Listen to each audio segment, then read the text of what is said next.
Hello, welcome to Drinks with Ron. I'm Ron, your 2020 apocalypse, quarantine, indefinite lockdown content headquarters. Bring a little funk at you in this episode.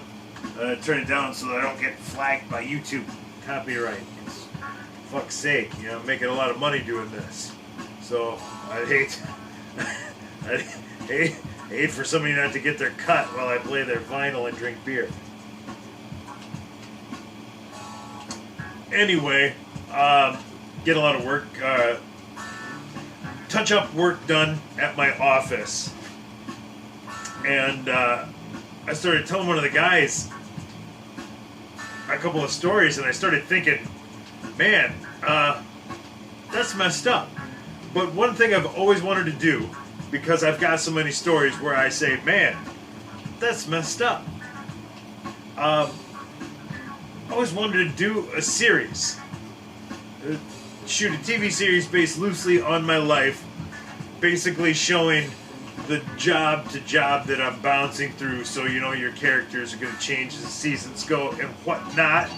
So it would basically follow me and all the colorful characters that I interact with, mostly in my work life. Shilling Paper Company, I've mentioned that one a few times. Not going to touch on that one tonight. There's some great stories out of there.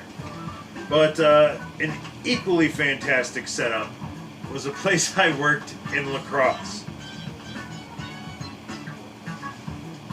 It was a truck rental company that you would go to if you wanted to haul things yourself. You would go there to haul it, is what I'm telling you. But this generic unnamed company, it had a weird structural setup, because it's one of those things. The more you go out there and work in places, corporate does blah blah blah, regional satellite office, we need this done this way for bookkeeping purposes. There's always something screwy with how a place is run. There's no exceptions.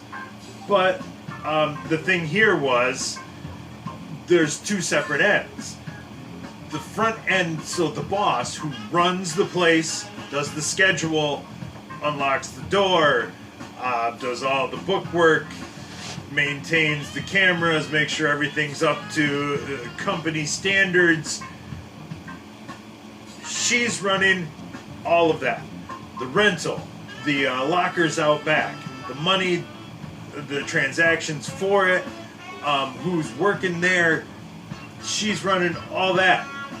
But see, out there's garage, and in that garage there's trucks, and then there's a couple guys who work on the trucks.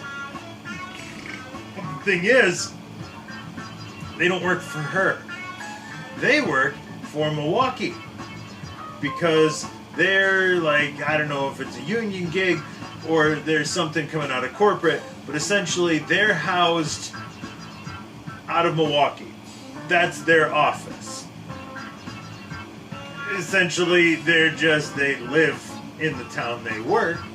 Technically, Milwaukee could yank them over and say, now you work here, but that's how it was. So, she handled, all of that end, but they were kind of their own little separate entity, which makes for a great little bit of, friction for your show. So the shit writes itself. The kicker is, one of the mechanics and the head on the other side were kind of going out, I guess we'll say. So sometimes in the morning, 2 cars would come to work and then 1 car would leave. And then sometimes it would be a long day at work and then 2 cars would leave. But it was amazing, because this guy, let's call him Joe. Maybe I better not call him Joe, because I think the other guy might have been named Joe. Damn, I need a better generic name than that. I'm going with Joe. I'm gonna call them both that. Yeah, it's just easier.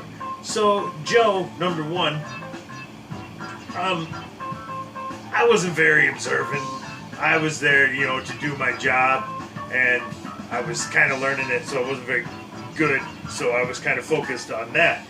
But I hadn't noticed until someone pointed out to me, like, well, what? Because I made a comment about, hey, what? No shoes for Joe? Like, what's going on? They're like, oh, Joe's hammered. What do you mean Joe's hammered? It's like, well, haven't you noticed he goes out back to, you know, look at something, I don't know, by the dumpster. He comes back smelling a little bit like kerosene and one more button undone. Like, now that you say it, he does seem to shed clothing as the day goes. Joe come through, now we're no shoes, now we're kind of the shorts were rolled up, now we got one button. By the end of the day, his shirt's wide open, man. Joe's just walking around like it's his fucking living room. And, you know, the boss would come out and say, Joe, what are you doing, Bobber? You got it.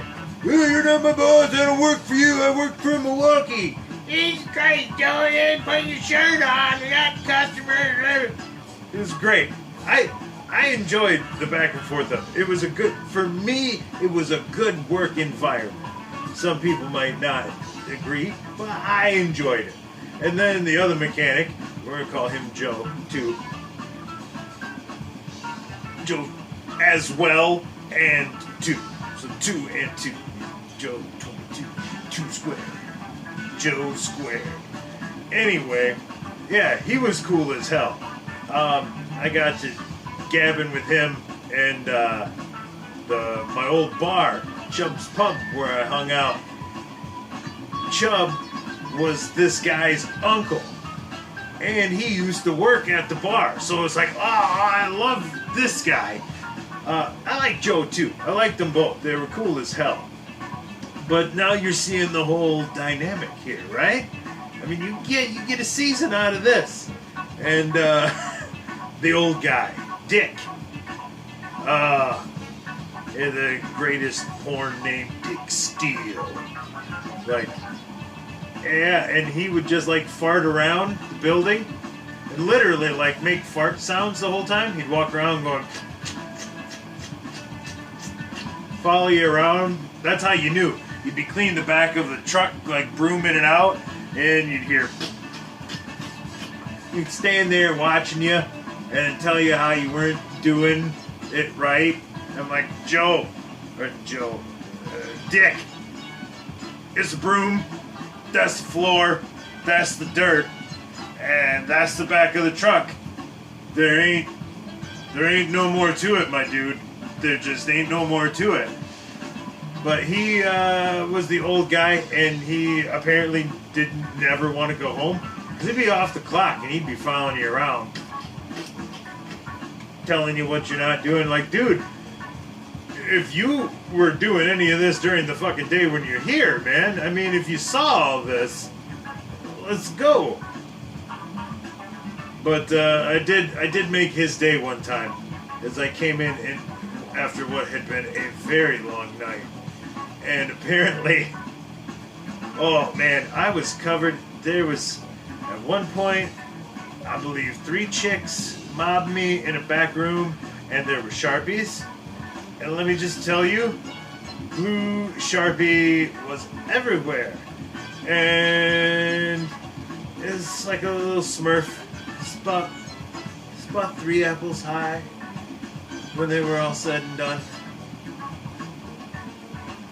But I digress. I had forgotten about this, if you can believe that. But I came in and he just started laughing his ass off. And I was like, what? He's like, go to the bathroom. And that's when I went in, and in my shirt I had, you know, old polo, 3 buttons weren't done up. And I could see blue marker all over here. So I went to the bathroom, I was like, oh fuck, now I remember that. It started, and yeah, it was everywhere. It was everywhere. So I came out and said, Dick, it's everywhere. Dick. That was a good day at work. Because those pricks, they'd fuck with you. You'd come in hungover and they'd back in the truck and fucking fire it up and blow diesel smoke in there while you're like,